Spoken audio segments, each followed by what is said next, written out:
The first time I saw Mirabel Oño's property, I almost rode past it. I should have. That would have been the sensible thing. I was 3 days out from Santa Rosa, and my horse Biscuit had developed an opinion about mud that bordered on philosophical, and the Cimarron Ridge wasn't exactly on my route to anywhere I needed to be. But there was smoke coming from a barn, not fire smoke. Not quite, more like the kind that rises from something damp and exhausted trying to stay warm. And I had a habit, written down in my log so many times it had become embarrassing, of stopping for smoke. It's a bad habit for a man who travels alone. I know this. I stopped anyway. The property sat in a bowl of land between two ridges, the kind of geography that holds water in spring and wind in winter and looks, from a distance, like it might have once been beautiful. Up close it looked like it was in the middle of deciding whether to give up. The fence line on the east side had given up. 3 posts were leaning into each other like old men who'd had too much and needed somewhere to rest, and the wire between them sagged in a low arc that a determined dog could clear without effort. The barn was still upright. That was about the best thing I could say about it. I tied Biscuit to a post that looked structurally committed, a rare find on that property, and walked toward the barn because that's where the sound was coming from. A sound I didn't immediately identify. Something between breathing and not breathing, layered and low, the sound a room makes when it's full of creatures that are trying. I knocked on the barn door, which, looking back, is a peculiar thing to do at a barn, but I'd knocked on stranger doors. Nobody answered, so I pulled it open. The south hinge was broken, so it dragged in an arc through the straw, and I stepped in. 41 goats. I didn't count them then. I counted them later in my log because that's what I do. But I took in the number instinctively, the way you take in a crowd. There were a lot of them, and they were sick. Not 1 or 2 sick in a herd, all of them, or close enough to all that the distinction didn't matter. They were lying on their sides, or standing in that particular goat way. That means the standing is costing them something. Their coats were rough and dull. A few had discharge around their eyes. The smell was the specific smell of sick animals, warm and sour and complicated, the smell of bodies that are working very hard at something they might not win. And in the middle of all of it, crouched on her heels next to a brown and white doe who was breathing too shallow, was Mirabel Oño. She was maybe 50. Maybe younger. Hard years make the math unreliable. Dark hair pulled back with something that might have been a strip of cloth torn from a feed sack. She was wearing men's work boots, unlaced, and she had her hand flat on the goat's side, not petting it, just resting there. Feeling for breath, I realized, counting the interval. She didn't look up when I came in. "Barn's not a public establishment," she said. "I saw smoke. That be the fever breaking on the ones in the far corner. You a vet?" "No. Then I don't need you." I should have left. I've written this down in my log. Should have left, stayed anyway. It is a recurring entry. "What have they got?" I asked. She was quiet long enough that I thought she'd decided to simply wait me out. Then she said, "Vet called it a respiratory infection complicated by some kind of parasitic load. Said the minerals in the creek water have been off since the mine upstream reopened. Said there was nothing to do." She paused. "Said I should think about culling." "But you haven't." "No," the word came out flat, not defiant, just factual. She finally looked up at me. She had the particular kind of eyes that had been through enough that they'd stopped trying to look like anything other than what they were. Tired, specific, not beaten. "Name's Del Rurk," I said. "I keep cattle records for ranches out of Santa Rosa. Sometimes I ride circuit." "Mirabel Oño," she turned back to the goat. "You're not from here." "No." "Then you won't have heard what people say." "I'm slow to pick up local opinions." Something crossed her face that wasn't quite a smile, but was in the neighborhood of one. "They say I bought these goats for nothing. Said the man who sold them to me knew they were already sick and I was too stubborn or too ignorant to test them first." She adjusted her hand on the goat's ribs. "They're right that I didn't test them. They're wrong about the rest." "What do you pay?" She looked at me steadily. $4. I wrote it down. I couldn't help it. I reached into my vest and pulled out my log and wrote it down. She watched me do it without comment. $4 for 41 sick goats that everyone figured were going to die, I said. 43 originally, a pause, lost 2 the first week. She didn't say it with grief, exactly. It was more like she was reporting a fact that hurt but had already been absorbed. The way you say a thing you've already made peace with, even though the peace was expensive. I stood in that barn for another few minutes, watching her move between the animals, checking this one's gums, adjusting the water bucket near that one, breaking off a piece of something that looked like dried herb and holding it near a young buck's nose to see if he'd respond to it.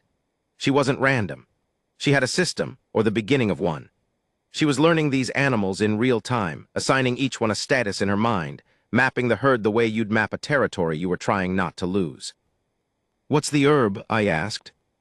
"Read about it in a book." She didn't say the book's name, and I didn't ask. "Dried oregano, mostly, sometime." A woman down at the Apache camp, Lozen's cousin, she goes by Tessali, told me about juniper berry for the respiratory cases. Said her grandmother used it on goats. She glanced at me. I didn't know if I believed it, but I don't have much else.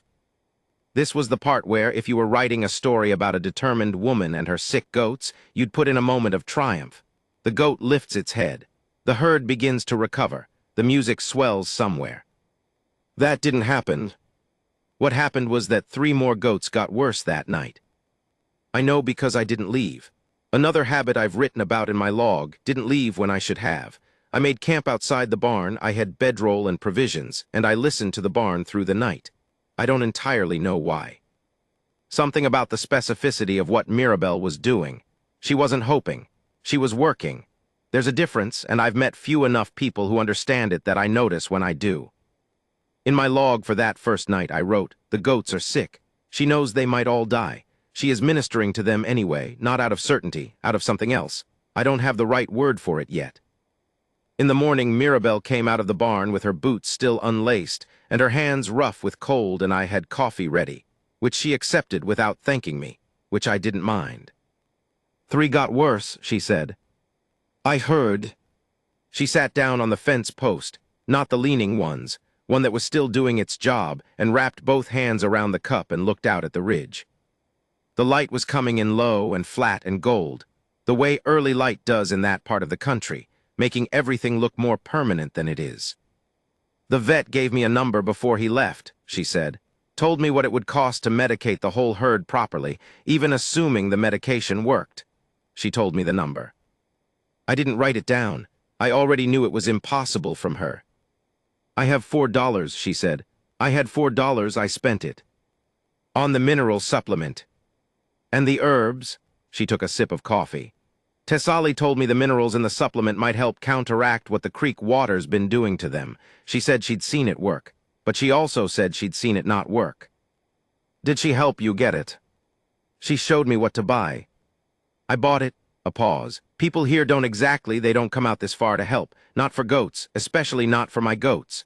She said my goats in a particular way. Not possessive, not sentimental. Something older. The way Apache people sometimes say things that settlers translate as ownership, but which means something more like responsibility for. I'd spent enough time along the Cimarron to recognize it.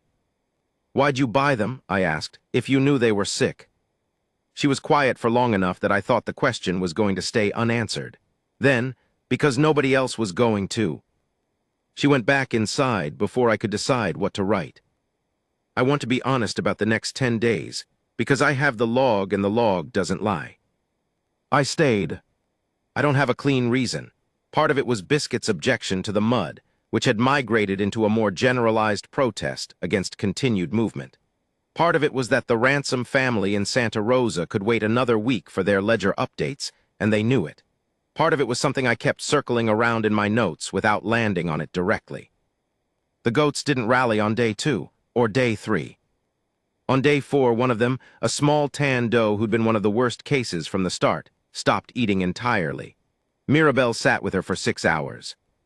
I know because I was in and out of the barn all day, hauling water, fixing the south door hinge with a spare hinge I happened to have in my saddlebag, a coincidence that I think Mirabelle chose not to examine too closely. And I saw her there each time. Not talking to the goat, not crying over it, just sitting, counting breaths. The doe died in the early afternoon. Mirabelle laid her hand on the goat's neck and kept it there for a long moment. Then she stood up, carried the goat out to the far corner of the property, and started digging. I offered to help. She said no, she'd do it. I waited.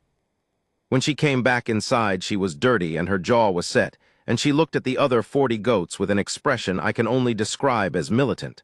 Not angry, something past angry. The thing that comes out the other side of grief when there's still work to do. "What do you need?" I said. She thought about it, which I appreciated, because most people in pain either refuse everything or accept too much. She thought about it like she was consulting a list.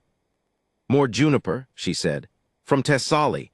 I ran out 2 days ago and I've been stretching what I have and I don't think it's enough." "Where's the Apache camp?" "North Ridge, hour's ride." She looked at me. "They might not help, they don't know you." "They don't know me," I agreed. "But I've got a fair face and a habit of listening more than I talk, and I've been told those qualities travel." The thing that happened on her face then, I spent a long time trying to describe it in my log and settled for a softening around the eyes, brief, gone quickly, like she caught herself at it. She told me what to ask Tessali for. I rode north. The Apache camp on the North Ridge was smaller than I expected. 8, maybe 10 structures. The kind of setup that could be packed and moved in a morning if necessary, which it probably needed to be regularly in those years. I knew enough to dismount before I got close and to move slowly and to keep my hands where they were visible, and those things got me to the edge of the camp without incident. Tessali was a woman maybe 20 years younger than Mirabelle, with a quiet efficiency about her that reminded me of Mirabelle and which I suspected was not a coincidence. People who are useful tend to find each other. She listened to what I said without interrupting. When I finished, she looked at me for a long moment. "You're staying at her property," she said. "I am. Why?" I didn't have an answer that wasn't embarrassing in its vagueness, so I said, "The goats aren't dead yet." Tessali held my gaze for another moment, then nodded once, like I'd said something that made sense to her, even if it didn't entirely make sense to me. She went to a clay pot near the far side of the camp and started pulling bunches of dried juniper berry, measuring by handfuls. She wrapped them in cloth and handed them to me. "For the worst cases," she said, "steep in hot water, not boiling. Let them drink the cooled liquid if they'll take it. If they won't drink it, get it in them another way." She paused. "And tell Mirabelle the creek water. She should not let them drink from the creek anymore." She knows. She knows, but she may not have an alternative yet." She opened the clay pot again and took out a smaller bundle. "Dried chamomile. Steep it, let it cool. It will help the weaker ones calm down enough to rest. Rest is half the medicine," I said because I'd heard it before. Tessali looked at me with something that might have been approval. "Tell her also there is a spring 2 ridges east. Good water, old water. We've used it for years." "She can use it." She didn't ask for anything in return. I wasn't foolish enough to offer money, which would have been an insult. I said, "Thank you," just that. She nodded and went back to her work. On the ride back, I had an armful of dried herbs and 2 pieces of information, and I thought about what it meant that Tessali had already known exactly what Mirabelle needed without me describing it in detail. Thought about what it meant that she had it ready. They'd already been talking. Tessali had been watching that situation from a distance, waiting to see if help would be asked for. Some people wait to be asked. It's not unwillingness, it's respect. When I got back to the barn, Mirabelle was in the middle of a crisis. One of the bucks, a big, rangy animal she'd named Cord, because apparently she'd started naming them sometime in the past week without telling me, had developed a secondary problem. He was off his feet and couldn't get up, and his breathing had a rattle in it that meant the infection had settled somewhere it shouldn't. She was on the barn floor next to him, which was where I found her. She had a cloth in one hand and a bucket of water that had gone cold, and she was going through the motions of wiping down his face, but her hands had stopped moving and she was just looking at him. Not at his face, at the shape of him, like she was trying to hold him in place by looking. I set down the herbs and crouched next to her, and she didn't acknowledge me for a moment. Then she said, very quietly, "I don't know if this is working." "I know. I've been in here for 9 days. I haven't slept more than 3 hours any night. She stopped, started again. "I keep counting them. When I come in the morning, I count them before I do anything else. If it's still 40, I can keep going. If it's 39, she stopped again. "Tessali says there's a spring 2 ridges east," I said. "Good water, she said you can use it." Mirabelle looked at me. "And I've got more juniper, and chamomile for the ones who won't rest." I held up the cloth bundle. She looked at the bundle, then back at Cord. Then she made a sound that might have been a laugh in different circumstances. But in the barn with the sick goats and the cold bucket and the 9 sleepless days behind her, it came out as something more complicated. Something that used the same muscles as a laugh but came from a different place. She took the juniper from me without a word. We worked the rest of that evening side by side, me hauling water, her preparing the herbal steep, both of us moving through the herd in a rotation she'd mapped out in her head. Cord took the liquid when we got it in him. His breathing was still bad, but he took it. In my log that night, she's been doing this alone. 9 days. This is the part nobody sees, the part between the decision to try and the outcome. The long part. The part that doesn't make a good story because nothing happens except continuing. I underlined continuing twice. Outside the barn, the valley was dark and quiet and enormous, and somewhere north of us, 2 ridges over, there was a spring with good water and a woman who'd been watching and waiting to be asked. Mirabelle came out of the barn just before midnight and sat on the fence post again. No coffee this time, just sat. After a while she said, without looking at me, "My husband left 4 years ago, said the goat plan was foolish, said I should sell the property, move to town, find useful work." She looked at the dark ridge. "He wasn't wrong about the risk, he was wrong about what I'd do with it." I wrote that down too, not because it explained everything. Because it explained something. The barn was quiet behind us, 40 goats breathing in the dark. I want to say that plainly because part 1 ended in a place that might have suggested otherwise, and I'm a man who keeps logs because he believes in accuracy. Cord the rangy buck did not die. He did not immediately improve either. He spent 4 more days in a condition I can only describe as undecided, breathing badly, eating almost nothing, lying on the barn floor with a patience that goats are not typically known for, and then on the 5th day he got up. Not dramatically. He didn't stand and shake himself and look around with renewed purpose. He just got up, the way something gets up when it's been deciding for a while and has finally decided. He stood there for a moment, tested his legs, and walked to the water bucket. Mirabelle was across the barn when it happened. She had her back to him, checking on one of the does near the far wall. She heard him move and turned around and saw him standing at the bucket. She didn't say anything. She didn't cheer. She turned back to the doe she'd been checking on and finished what she was doing. But I was watching her profile and I saw what happened. A slow exhale, her shoulders dropping maybe half an inch from where they'd been for 12 days, something releasing in the line of her jaw. I wrote in my log, "She's been holding herself so tight for so long she probably doesn't know anymore what it would feel like to be something other than braced." Then I wrote, "Cord is up. One thing at a time." What happened over the following 3 weeks was not a miracle. I want to be clear about this because people in the valley would later describe it that way, and I was there, and I know what it actually was. It was work. Sustained, systematic, unremarkable work performed by a woman who had decided she was going to keep performing it regardless of outcome. Mirabelle had established a routine by the end of the 1st week that she held to with a consistency that I, as a man who tracks cattle and keeps logs and takes professional pride in his schedules, found genuinely remarkable. She was up before light. She counted the herd, always the count first. She checked the worst cases. She prepared the herbal steeps. She mixed the mineral supplement into the secondary water supply she'd been hauling from the eastern spring since I'd passed along Tessali's information. She cleaned the barn in sections, rotating so that at any given point 1/3 of the floor space was clean, 1/3 was being cleaned, and 1/3 was resting animals. She was not a veterinarian. She was not even a particularly experienced goat keeper. She'd had a smaller herd years before, she told me one evening, but that was milk goats, and the Onyo family had known what they were doing, which she admitted flatly that she did not. What she had was the library book, which she'd borrowed, renewed twice, and was now 3 weeks overdue on, and Tessali's knowledge, and a stubbornness that by this point I had stopped even noting in my log because noting it would be like noting that the sun was warm. She never asked me to stay. I need to say that. She was not unaware that I was there. She used my presence practically, in the way she used every available resource practically. But she never asked me to stay, and I don't think she would have. Her asking for help was a specific and measured thing, deployed carefully, like money she didn't have much of. I stayed because of the log, because I needed to finish the entry. That's what I told myself. The valley had opinions.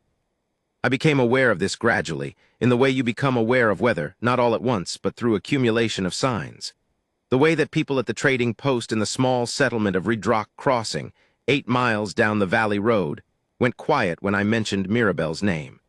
Not hostile quiet, but the specific quiet of people who have already concluded something and don't want to be talked out of it. A man named Harlan Prout, who ran the feed and hardware and therefore thought his opinion on agricultural matters carried weight, told me, without being asked, that the Onyo goats were a lost cause and that the woman was throwing good effort after bad. He said good effort the way you say it when you mean foolishness. He said the vet had told him the same thing he'd told Mirabel, and he trusted the vet, and he thought I might be wasting my time riding out there. "Why do you think I'd be wasting my time?" I asked. He looked uncomfortable. "Heard you'd been camping out by her barn." "Heard from who?" More discomfort. The valley had eyes, apparently, or Harlan Prout did specifically. "I bought a new notebook. My log was getting full and rode back to the property." What I didn't tell Harlan Prout, because it wasn't his business, 3 of the goats in the worst category had, over the past 5 days, started showing improvement. Not dramatic improvement, not the kind you'd write a testimony about, but the kind that Mirabel tracked in a system she'd developed on the inside cover of the overdue library book. A small grid of marks, 1 per animal, 1 per day, indicating appetite, mobility, breathing quality, and eye clarity. A 4-variable assessment she'd invented herself because she needed one and didn't have access to a better one. The marks in the grid were trending. 3 of the critical cases are improving, she told me on day 16. Not with excitement, with the specific relief of a person who has been watching numbers for so long that seeing them move the right direction produces something more like exhaustion than joy. "The supplement?" I asked. "The supplement, the clean water, the rest," she paused, "and probably something I can't account for." "Something in, just continuing." Cord's continued. "Cord is stubborn?" She said it with a flatness that I understood was a form of affection. "He's the most stubborn animal I've seen in 20 years of land work. I think he got up out of spite." Spite is underrated as a survival mechanism. She looked at me for a moment, and this time the thing that crossed her face was unambiguously a smile. Brief, closed-mouthed, but real. I wrote it down. I couldn't help it. It was on day 18 that Tessali came to the barn. She arrived in the early afternoon, alone, on a gray horse I didn't recognize. She tied the horse to the committed fence post, the same one I always used, which I now thought of as ours in some informal way, and walked to the barn without hesitation, like she knew the property. She probably did. I'd stopped being surprised by what Tessali knew. Mirabel met her at the barn door, and they exchanged a greeting that wasn't warm exactly, but had a quality of recognition that was deeper than warmth. The kind of acknowledgement that passes between 2 people who know each other's mettle. Tessali walked into the barn and moved through the herd the way Mirabel did, not randomly, but with purpose, stopping, observing, crouching to check certain animals. I stayed near the door and tried to look like I wasn't listening. Tessali examined 3 or 4 of the goats carefully. She checked their gums, looked at their eyes, pressed gently on their ribs to assess their breathing response.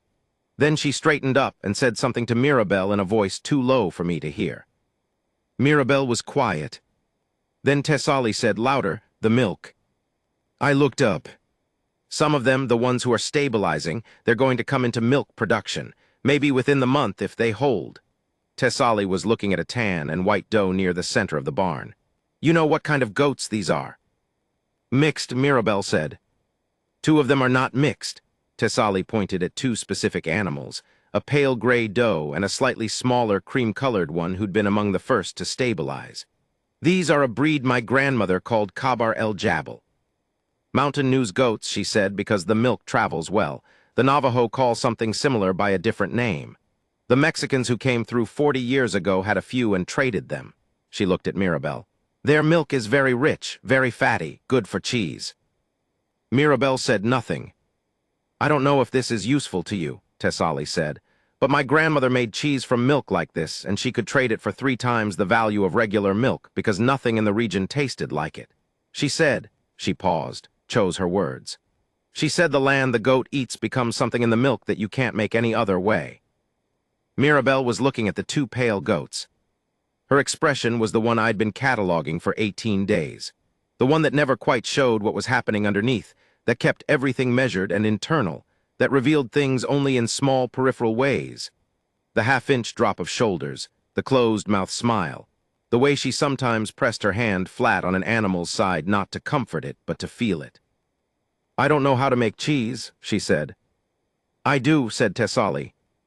I should say something about what this moment meant, because I recorded it in my log at length and then crossed most of it out because it felt like over-explaining. Here is what I didn't cross out.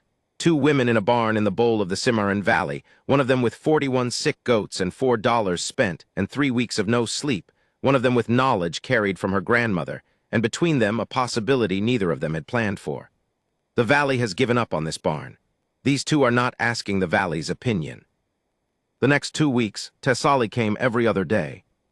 She brought things, more dried herbs, an old copper pot she said was good for heating milk, a book, not from a library her own, worn soft at the spine, in which her grandmother had written in a language I couldn't read but which Thessaly translated in the margins in pencil, a recipe for a pressed goat cheese that required time and patience and very little equipment.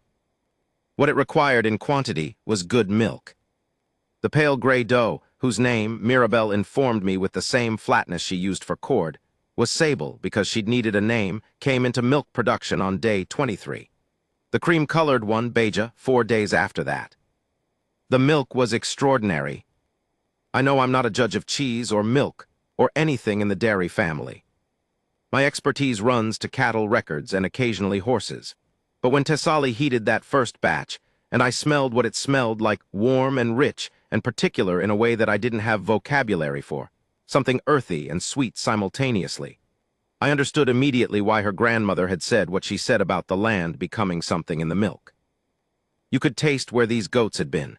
You could taste the high mineral creek water and the scrub juniper and the dry grass on the ridge. You could taste something that had been through difficulty and come out on the other side of it, which I know is a ridiculous thing to say about milk, but which I stand by anyway. It's in my log. Mirabelle tasted it and was very still for a moment. "This is the goats," she said. Thessaly said, "Yes." "The sick ones, the ones everyone said." "Yes." Mirabelle set down the cup and went outside. I heard the fence post creak as she sat on it. I stayed inside with Thessaly and pretended to be interested in the copper pot. After a few minutes, Thessaly looked at me and said quietly, she didn't know they could be something. She thought she was just keeping them alive. "Yes," Thessaly stirred the pot. "People like her. They think keeping a thing alive is the purpose. They don't see what the thing becomes if you give it enough time." I wrote this down in my new notebook later. I wrote, she thought she was just keeping them alive. And underneath it, maybe keeping a thing alive is always the beginning of finding out what it becomes. The first wheel of cheese was pressed on day 29. It was the size of a large fist, dense and pale, wrapped in cloth and set on a board in the cool corner of the barn, which was now, after 3 weeks of Mirabelle's cleaning rotation, notably less catastrophic than it had been. It needed to age. Thessaly said 2 weeks minimum, 4 weeks better. Mirabelle looked at the cheese wheel with an expression I'd become familiar with. The expression of a person who has been making decisions based on immediate survival for so long that medium-term planning feels like a foreign language. She's teaching herself one word at a time. 4 weeks, she said. 4 weeks, Thessaly confirmed. We'll have more by then. If Sable and Beja hold, yes. And the others, Thessaly looked at the herd. Some of the others will come in too. It depends. On whether they hold, Mirabelle said. On whether they hold. Mirabelle nodded once, the way she always nodded when she was absorbing information that had a future in it that she couldn't yet see. Then she went back to the water bucket rotation. I left the next morning. My obligation to the Ransom family in Santa Rosa had been rescheduled as long as it could be, and even Biscuit seemed to understand that the time had come. Mirabelle was outside the barn when I saddled up, watching me with a look that was assessment and something more complex underneath. "You wrote it all down," she said. "I did. Why? I thought about it. Because I needed to know the end of it." "You don't know the end of it." "I know enough to fill a notebook." I settled my hat. I'll be back through in 6 weeks, heading south to Mora and back up. She didn't say come by or I'll be here or any of the things that would have made it easy. She just looked at me for a moment with those tired, specific eyes. The cheese'll be ready by then, she said. I rode out with that. In my log, the last entry from the first stay, the valley thinks this story is over. They don't know yet that they're wrong. The cheese needs 4 weeks. The goats need time. She needs, I'm not sure what she needs, but she has more of it than she did on the day I arrived. That counts for something. Maybe it counts for everything. 6 weeks later, I came back. I told myself it was the route. Mora to Cimarron was a logical swing, nothing out of the ordinary, a man following his own established circuit. Biscuit had stopped objecting to mud with the same philosophical intensity, or maybe I'd just stopped noticing. I told myself a lot of things on that ride. The fence line on the east side was repaired. Not rebuilt, new posts and fresh wire were beyond the current economics, I was sure. But the leaning posts had been straightened and re-anchored with stones packed around the base, and the wire had been retightened so that the sag in the middle was gone. It was patched, not perfect.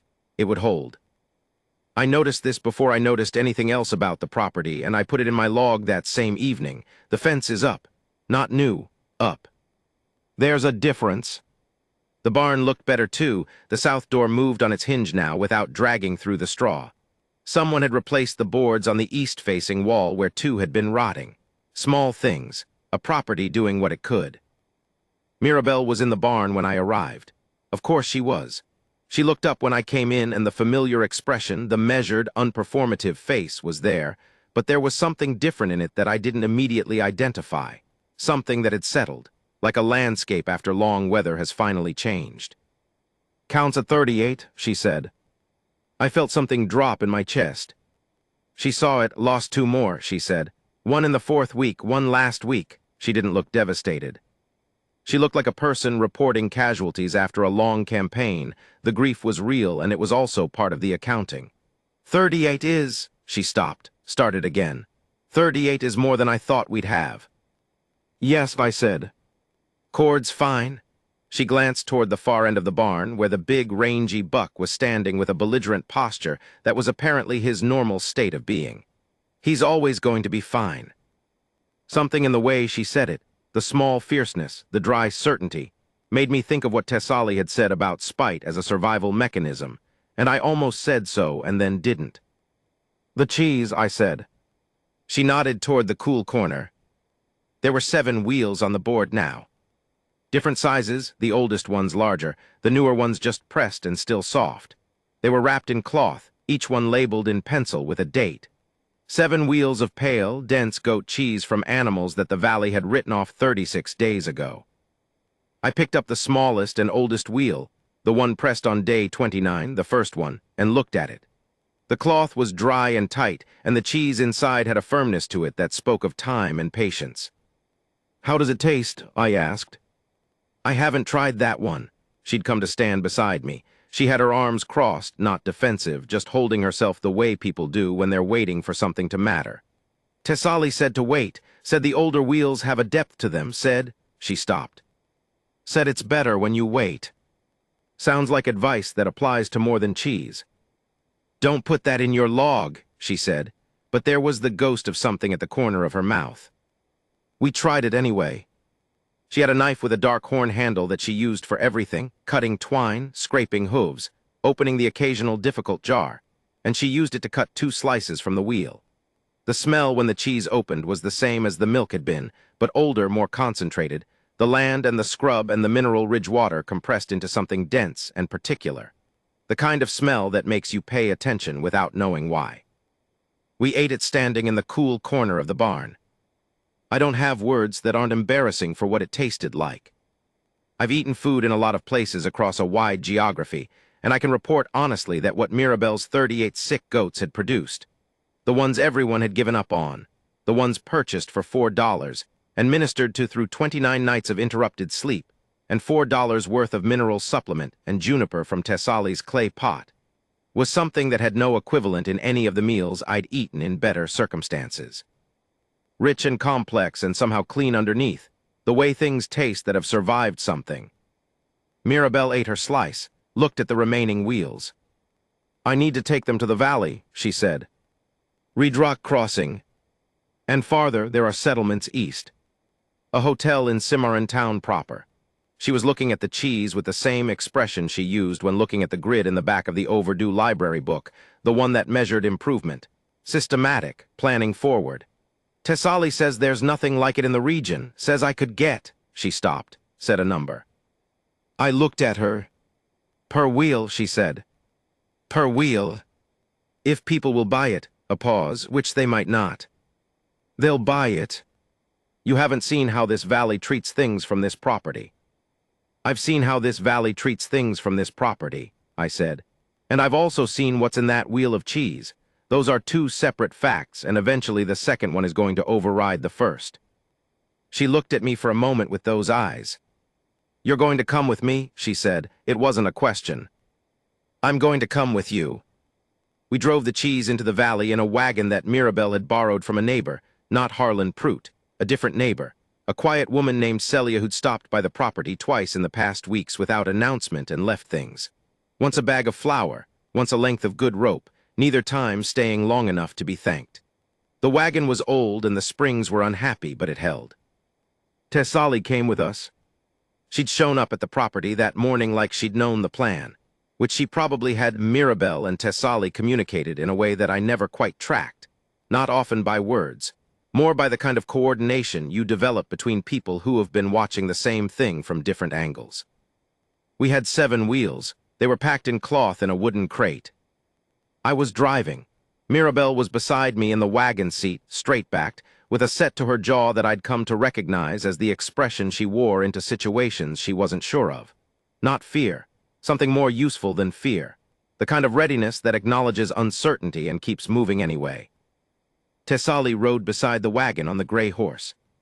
The road into Reedrock Crossing descended from the property in a long grade that curved between 2 ridges, and as we came around the second ridge the settlement came into view, a cluster of structures, maybe 40, along a main road with a trading post and a livery and a building that served as both a meeting hall and occasional courthouse.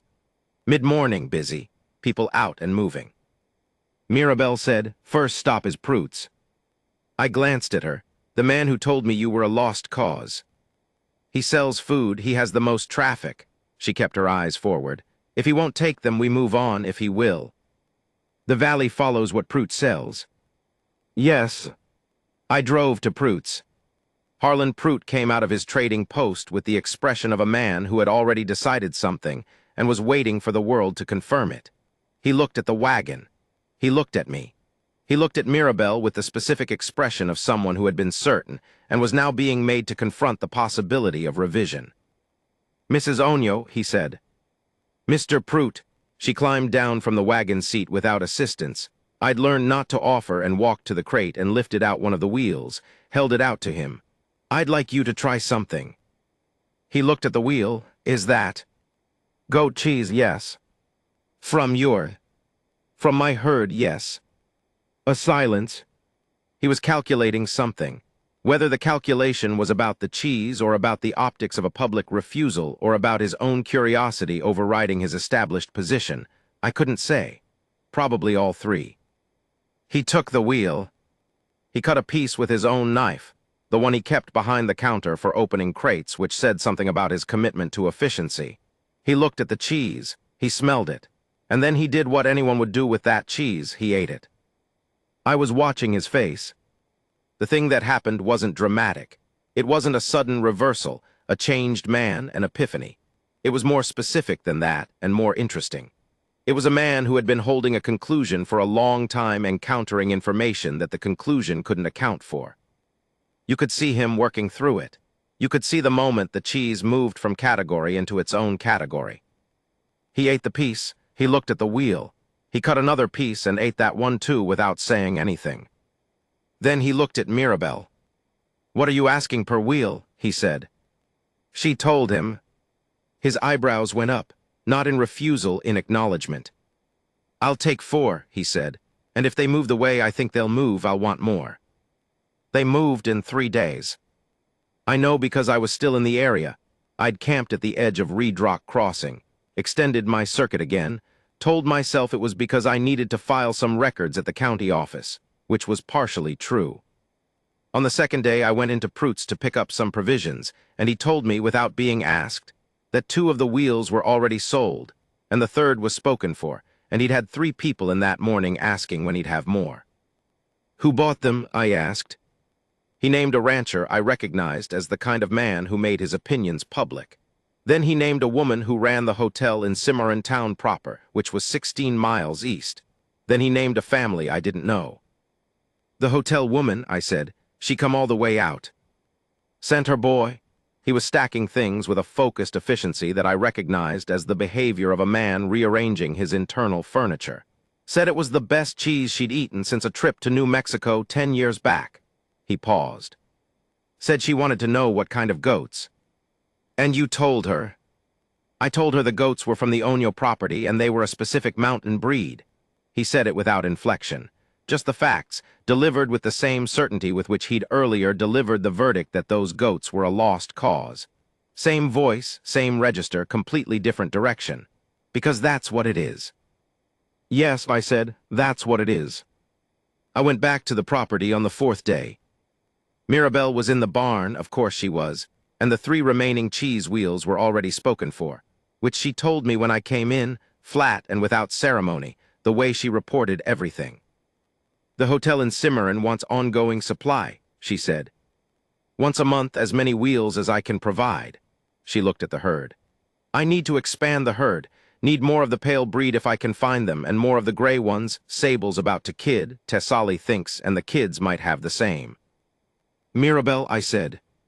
She stopped. $4, I said. She was quiet for a moment. Tessali found the breeds, she said. I found the supplement. The library book found me the herbs. She looked at Cord, who was standing near the water bucket being himself. The goats did the rest. I didn't argue with the distribution of credit. It was accurate in its way. But it was also incomplete in the way that all accurate statements about collaborative survival are incomplete. They account for the parts, but they don't account for the person who decided to begin. Sable the gray doe was resting near the barn wall, her sides round with what would be kids.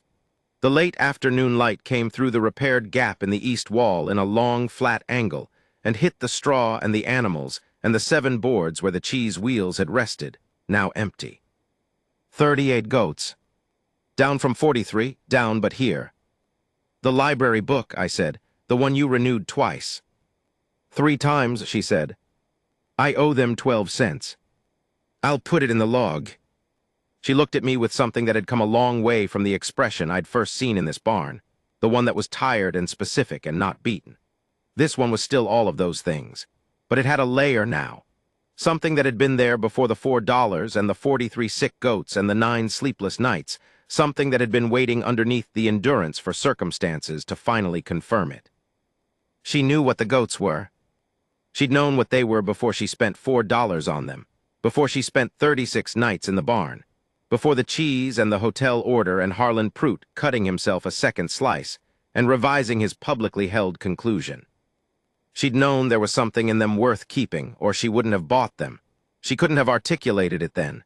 She probably couldn't fully articulate it now. But she'd known. That's the part I've never figured out how to write in the log without it sounding like I'm trying to make it into something larger than it is. Because it's not large. It's very specific. It's the exact size of one woman in one barn at one point in a valley where everyone had already decided she was wrong. She was right. And the valley slowly, the way valleys do slowly, through their stomachs and their pride and the particular way that good cheese overrides both, was beginning to know it. I left 2 days later. Really left this time, south to Mora, then east, then back on my circuit with the ransom records and 2 other ranches and 3 weeks of work ahead of me. Tessali was at the property when I rode out. She and Mirabelle were standing near the barn in the early morning, talking in their particular way, low, specific, not much wasted. Sable had kidded in the night, 2 kids, both healthy, both pale gray. Tessali had her hand on the doe's flank, assessing. I said my goodbyes. Tessali nodded. Mirabelle looked at me. You'll write it down, she said. I already have. She nodded, turned back to Tessali, back to the work. I tied my bedroll, checked Biscuit's cinch, and rode out through the repaired East Gate, down the long grade between the two ridges toward the Valley Road. I didn't look back, that's not something I do. But in the log, the new one, the one I'd bought at Redrock Crossing on the first day of the 6th week, I wrote the final entry that night at my camp by firelight, with the stars over the Cimarron Ridge looking like they'd been there forever and planned to stay. The valley will be eating that cheese for years. Some of them will ask where it comes from, and some won't. The ones who ask will be told. The Onyo property, north of the ridge, a woman named Mirabelle who bought 43 sick goats for $4 when everyone said they'd die. Some of them will think she was lucky. Some of them will think she was stubborn. Some of them will not think anything, just eat the cheese, and that will be its own kind of answer. The two kids are healthy, Sable is resting, Cord is, as far as I can tell, immortal, the fence holds. 38 down from 43 up from nothing. I don't know what she'll do next. I expect it will be large and quiet, and the valley will be the last to understand it. This is consistent with everything I've observed.